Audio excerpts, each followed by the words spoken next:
قصة البنت اللي ضربت حماتها. بصوا، خلينا متفقين ان في اول الفيديو كده انا ضد اي بنت بتضرب حماتها او بتهين حماتها، وكذلك ضد اي حما مجرد حتى بتضايق مرات ابنها. فانا ضد المواقف دي تماما. طيب، الموضوع هنا كبير وليه ابعاد كتير. اولا، ايه اللي وصل البنت دي ان هي تعمل في حماتها كده؟ فهو حاجه من الاتنين: يا اما البنت دي اصلا قليله الادب وما تربتش، يا اما حماتها ست مستفزه، وقد تكون حماتها اصلا هي اللي قليله الادب وما تربتش وقعدت تستفز في البنت وصلتها للمرحله دي. وفي كل الحالات المبدأ مرفوض زي ما اتفقنا. الست طلعت وقالت ان سبب المشكلة ان هي ما كانتش بتجيب لها المواسم بتاعتها والبنت دي مخطوبة. والحقيقة انا شفت الفيديو بتاع الست بس، لكن ما سمعتش البنت قالت حاجة او صرحت اي تصريح او طلعت في اي فيديو بتتكلم. فبالتالي انا طالما سمعت من طرف واحد بس او شفت فيديو من حد واحد بس، فانا مش هعتمد الكلام ده خالص.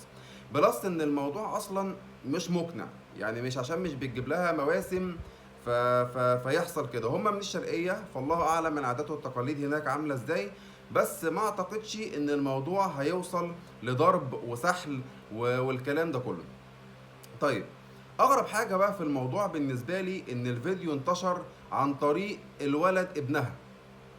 طيب، هو انت يا ابني كان في دماغك ايه وانت بتنزل فيديو عن والدتك وهي بتتضرب وتتسحل؟ يعني بجد الناس بقى عندها هوس السوشيال ميديا وتنزيل اي مشكلة او اي فضيحة وخلاص، ايا كان ايه اللي هيحصل بعدها.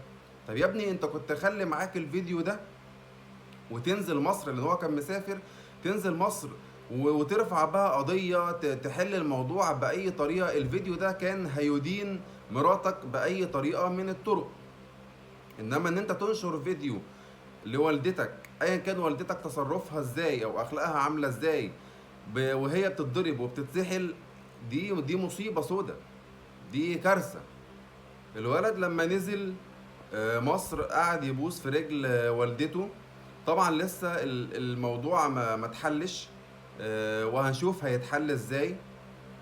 ولكن لو انتوا تفتكروا الفيديو اللي انا نزلته عن حسام حبيب وشيرين واتكلمت فيه عن حسن الاختيار، اهو موقف قدامكم تاني عن سوء الاختيار.